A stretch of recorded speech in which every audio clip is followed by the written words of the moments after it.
예, 안녕하세요. 예, 오늘 웰다잉 행복한 죽음의 준비, 삶의 데이터를 백업하자라는 주제로 짤막한 강연을 하게 될 청교대학교 사회복지학과 교수 홍석호라고 합니다. 여러분들이 웰빙에 대해서는 많이들 들어보셨을 텐데요. 웰다잉에 대해서 생소하신 분들이 계실 것 같아요. 이미 영미권에서는 웰다잉과 관련된 어휘들이 굉장히 폭넓게 사용이 되고 있습니다. 그래서 여러분들이 이번 기회를 통해서 웰다잉에 대해서 좀 더 정확하고 많은 이해가 있는 기회가 되셨으면 좋겠습니다.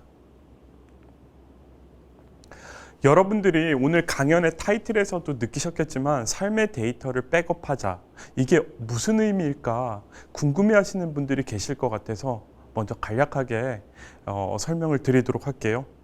여러분들이 다들 컴퓨터를 사용하고 계신데요. 컴퓨터에서 데이터를 백업한다라는 표현들 여러분들 많이 사용하시죠. 데이터 백업한다라는 표현 어떨 때 쓰죠? 그동안에 여러분들이 많은 파일들을 만들어내고 그거를 저장을 시키고 여러분들 컴퓨터에 축적된 많은 파일들을 정리하고 저장하는 의미를 아마 데이터를 백업한다라고 의미를 두시면서 사용을 하실 겁니다. 저에게도 일상에서 제가 제 연구실에서 데이터를 백업한다라는 표현을 쓸 때는 두 가지 커다란 의미가 주어지는 것 같아요.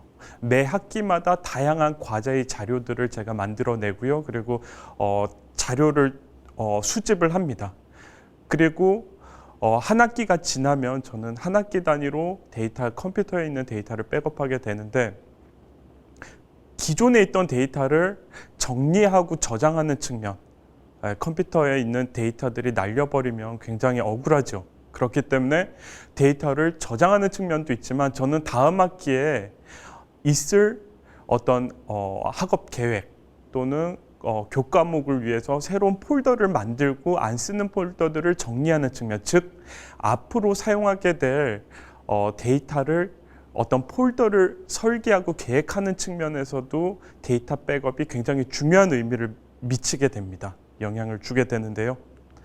인생에 있어서도 우리가 삶의 데이터를 백업한다라고 했을 때 같은 두 가지 측면에서 중요하다라고 여겨집니다. 첫 번째, 과거부터 현재까지 여러분들의 삶을 정리하고 다시 느끼는 측면들이 있고요. 그리고 앞으로 미래의 삶을 계획하고 방향들을 확인해 나가는 측면들이 중요한 의미로 여러분들에게 작용할 수 있을 것이라고 생각이 되었기 때문에 삶의 데이터를 백업하자라는 제가 강연 주제를 달게 되었습니다.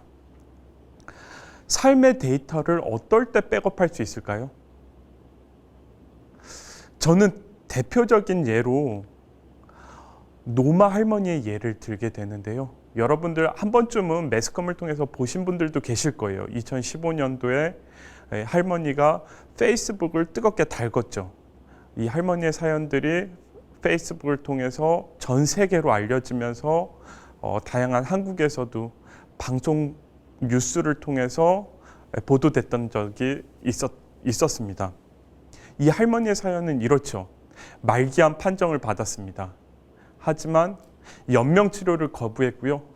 그리고 호스피스 병동에서 남은 삶을 보내는 것을 거부했어요. 그리고 할머니는 주체적으로 적극적으로 앞으로 남은, 얼마가 될지는 모르겠지만 남은 삶을 자기가 못 해본 어떤 계획들을 실천해 나가게 됩니다. 그러면서 할머니의 주요한 목적 중에 하나가 삶을 정리하면서 그동안의 바쁜 삶에서 못 해봤던 미국 전국 일주 투어를 자녀분과 같이 동행을 하면서 하루하루 행복하고 즐거웠던 삶들을 페이스북을 통해서 전달이 되게 돼요. 이를 통해서 삶의 의미를 잃었던 전 세계 많은 시청자들이 그걸 보고 열광을 했고요. 그리고 많은 삶의 소중함, 그리고 많은 의미들을 일깨워주지 않았나 싶습니다. 그래서 이 할머니의 예가 대표적인 삶의 데이터를 백업한 케이스가 아닌가 저는 예로 들고 싶어서 말씀을 드렸습니다. 지금 말씀드린 바와 같이 삶의 데이터를 백업하는 데 있어서 가장 중요한 방법 중에 하나가 죽음이라는 이벤트를 직간접적으로 인식하는 데서 오는 게 아닌가 싶어요. 하지만 제가 여러분들께 바로 죽음을 떠올리라고 하면 많은 분들이 편견 또는 오해를 갖고 계신 분들이 많을 것 같아서 죽음에 대해서 좀 더 객관적이고 정확한 사실과 정보들을 전해드리는 것으로 시작을 하려고 합니다. 우리 인간이 사회와 문화를 만들고 일구고 영위해 나가는 동안에 우리 삶에서 그 어떤 어휘보다 하나의 개념을 굉장히 다양한 언어로 표현하고 있는 것 중에 하나가 죽음이 아닌가 싶어요. 예, 우리말에서도 마찬가지죠. 죽음, 서거, 임종, 소천, 종교마다도 다양하고요. 우리 생활 속에서 다양한 어휘들이 있습니다. 밥숟가락을 놓다라는 표현도 있고 무지개 다리를 건너다, 다양한 표현들이 굉장히 수도 없이 많다라는 걸 여러분들도 아마 인식하실 수 있으실 것 같아요.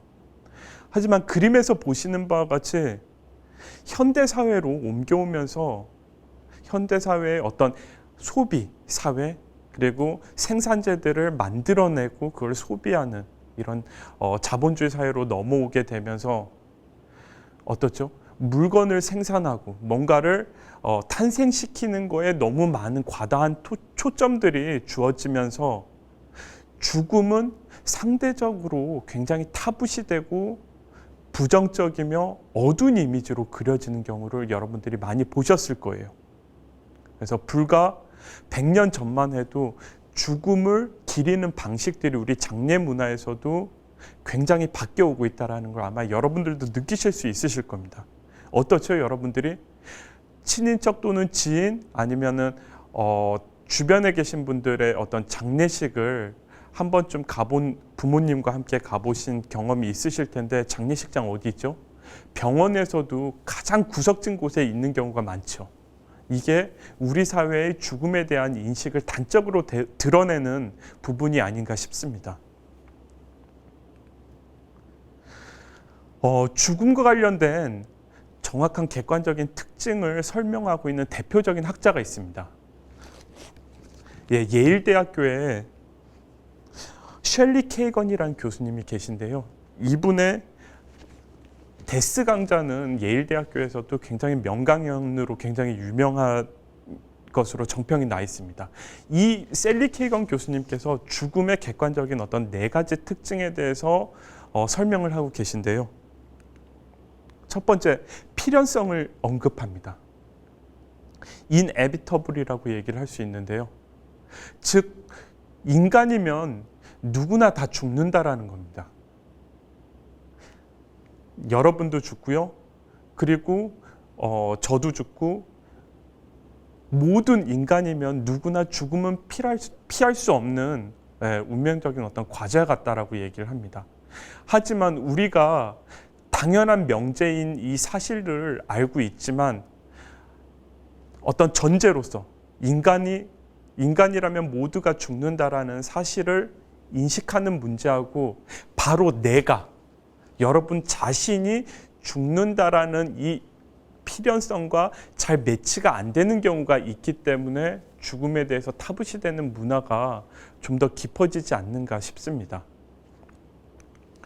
두 번째, 죽음에 대해서 다양성에 대해서 얘기를 하고 있는데요. 교수님께서는 죽음에 있어서도 질적인 측면, 양적인 측면 나눠서 얘기할 수 있을 것 같아요.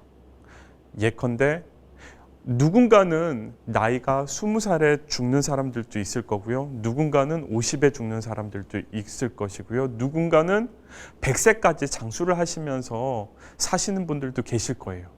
그리고 어떤 분은 스크루지 영감처럼 굉장히 돈만 집착을 하면서 삶의 의미를 깨우치지 못하고 죽음에 이르는 사람이 있을 거고요. 돈은 많이 없지만 굉장히 주변에서 좋은 평판과 삶의 의미를 일깨우면서 죽음을 맞이하는 분들도 계실 겁니다. 이와 같이 죽음에 있어서는 굉장히 다양한 측면들이 있다라는 겁니다. 그래서 여기서 주목할 것 중에 하나는요. 죽음이라는 거는 양적인 측면에서 접근하기보다는 질적인 측면에서 접근하는 게 좀 더 의미 있을 거라고 교수님께서 말씀을 하고 계세요.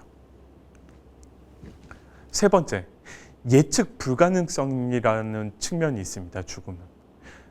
죽음을 예측할 수 있는 사람이 있을까요? 거의 불가능하겠죠. 하물며 사형 선고를 받는 사람 또는 말기암 환자로서 어느 정도의 죽는다는 사실을 예측 가능한 어떤 사실로 받아들이는 사람일지라도 죽음을 정확하게 예측하는 것은 불가능한 게 사실이죠. 우리가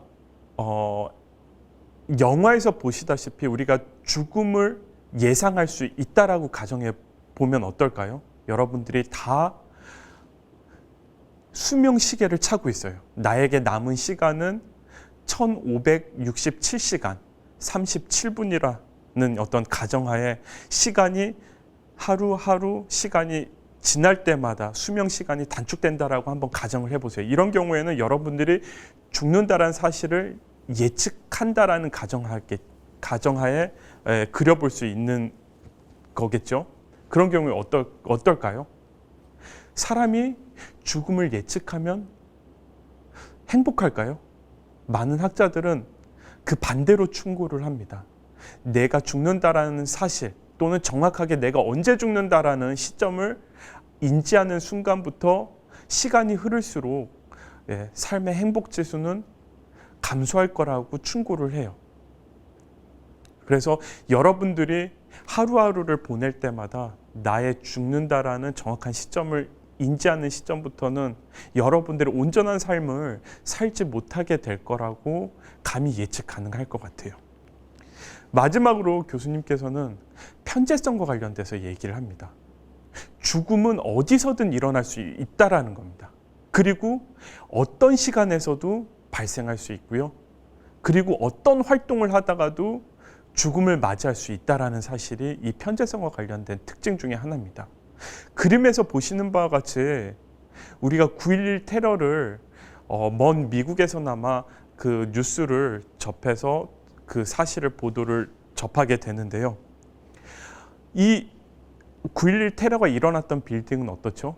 무역센터죠. 이 무역센터에 입성하기 위해서는 미국에서도 하버드와 예일 대학교들을 졸업한 상위 명문 1%에 드는 학생들이 이 무역센터에 입사를 하게 됩니다. 이 곳에 입사를 하게 되면 어떨까요? 이 건물 안은 굉장히 좋은 편의시설과 직원 복지가 잘 돼 있죠. 그래서 이 사람들 누구도 내가 갑작스럽게 죽음을 당할 거라고는 예측하지 못했을 겁니다. 하물며 낮 시간에 그리고 이렇게 편의시설과 모든 시설이 잘 완비되어 있는 그리고 암벽 등반을 하는 어떤 죽음의 리스크를 갖고 있는 활동들을 한 것이 아니라 일반적인 편안한 책상에 앉아가지고 업무를 보다가 죽음을 당할 거라고는 누구도 예측하지 못했을 겁니다. 이와 같이 죽음은 편재성이 그 두드러진 특징 중에 하나입니다. 그래서 만약에 어떤 구글이라든지 아마존 또는 인류 기업에서 이 장소 안에만 들어오면 누구든 죽음을 피해갈 수 있다라는 어떤 지하 벙커를 만들게 되면 굉장히 대박 날 것 같아요. 하지만 현실에서는 불가능하기 때문에 죽음의 특징 중에 하나로 우리가 언급하게 되는 것이죠.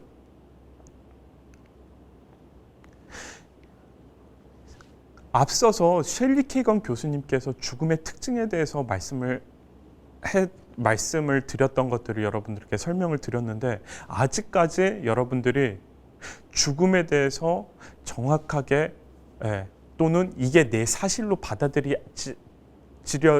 받아들여지지 않는 경우가 있을 것 같아서 좀 더 여러분들에게 실감나는 통계 자료를 가지고 한번 이번에 설명을 드려보려고 합니다.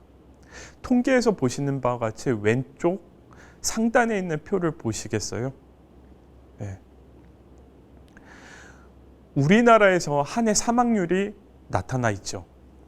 매년 한 20만 명 이상이 사망을 합니다. 대한민국에서. 그리고 한 해 동안에 1월 1일부터 12월 31일까지. 근데 이것을 조사망률이라고 해서 인구 10만 명당 사망률로 환산을 시켜보면 약 530명가량이 됩니다. 이거 해마다 큰 차이가 없이 거의 차이가 없다라고 여러분들이 보시면 될 것 같아요. 예, 인구 10만 명당 530명꼴로 한 해에 대한민국에서 한 해 동안 사망자라고 계산을 따져보면요. 간단하게 약분을 한번 해볼게요. 그러면 한 185명 분의 1이 됩니다. 185명 분의 1. 이건 무슨 의미일까요? 185명 중에 한 명은 한 해에 사망할 수 있다라는 겁니다. 여러분들 잘 믿겨지지 않으시죠? 잘 와닿지 않죠? 저는 가끔 대형 강의를 하면서 강연장에 온 관객들에게 이와 같은 비유들을 하게 되는데요. 여러분들 이 강연장에 한 200여 명들이 앉아 있게 되는데요. 한번 옆에 한번 쭉 둘러들 한번 보시겠어요? 다 친하신 분들이죠. 앞뒤로 한번 둘러보시면 지금 이 강연장에 한 200여 명 정도가 있는데요. 예, 이 중에 한 명은 내년에 이 청주대학교 캠퍼스를 다시 올 수 없는 사람이 발생할 수 있다는 사실입니다. 이 강의실에 있는 사람 가운데 한 명 정도는. 그런데 여러분들이 이 죽음과 관련된 사실이 일반적인 다른 사람의 일이 아니라 여러분들 자신의 일로 느껴지시나요? 이 외에도 다양한 통계 자료들이 있어요. 특히 재미있는 통계가 충북에서는 자살률이 굉장히 높다라고 보도가 돼 있어요. 이 통계 자료는 거의 변화가 없이 해마다 반복되어서 제시가 되고 있는데요. 이와 같이 죽음과 관련된 통계들을 보시게 되면 여러분들이 죽음에 대해서 좀 더 정확하고 진지하게 인식하게 되는, 본인 자신의 죽음에 대해서 인식하게 되는 계기가 되지 않나 싶습니다. 예, 이 강연의 주제에서 말씀드렸던 바와 같이 웰다잉, 행복한 죽음을 준비하자라는 주제입니다. 그리고 인생의 데이터를 백업하자라는 소 주제를 제가 여러분들께 말씀을 드렸는데요. 그 얘기를 하다 보니까는 가장 인생의 데이터를 백업하기 위해서 가장 유용한 방법 중에 하나가 죽음이라는 이벤트를 정확하게 또는 진지하게 인식하는 계기에서부터 시작된다라고 하였습니다. 이것은 앞서 언급하였던 바와 같이 셸리 케건 교수님께서 이렇게 말씀을 하세요. 죽음은 삶에, 앞으로 남은 삶에 긍정적인 동기를 부여한다라고 얘기를 하기도 하고요. 그리고 모차르트는 이렇게 얘기해요. 행복의 문을 여는 열쇠는 죽음이라고요. 예, 여러분들이 오늘 이 강연을 통해서 죽음에 대해서 좀 진지하게 나의 죽음에 대해서 생각할 수 있는 계기가 되었으면 좋겠습니다. 전 세계에서 죽음에 대해서 가장 긍정적으로 검토를 하고 죽음의 질에 측정 지표에서 가장 높은 점수를 받는 국가의 국민들이 어느 나라인지 아시나요? 네, 바로 영국입니다. 영국 같은 경우에는 죽음 주간이 있고요. 그래서 그 죽음 주간에는 죽음 카페라든지 지역사회에서 다양한 죽음과 관련된 인식을 마련할 수 있는 프로그램들이 마련되어 있습니다. 여러분들도 오늘 이 강연을 통해서 멀리 또는 거창하게 생각하실 필요 없으시고요. 가장 지금까지 살아오면서 행복한 순간은 언제였는지, 그리고 가장 삶을 살아오면서 아쉬웠던 순간은 언제였는지, 그리고 내가 꼭 죽기 전에 앞으로 남은 내 삶에서 꼭 이뤄내고 싶은 어떤 버킷리스트 같은 것들은 있는지, 어떤 일을 해보고 싶은지, 그리고 주변 지인과 가족들에게 남기고 싶은 말, 그리고 그들에게 어떻게 기억되면 좋을지 또는 어떻게 기억되기를 원하는지 정도를 생각하시는 것에서부터 인생 또는 삶의 데이터 백업은 시작되는 것이 아닌가 싶습니다. 모멘토 모리, 여러분들 자신이 죽는다는 사실을 기억하시고요. 까르페디엠. 오늘, 현재, 그리고 앞으로 남은 삶에 충실하시길 바랍니다. 예, 감사합니다.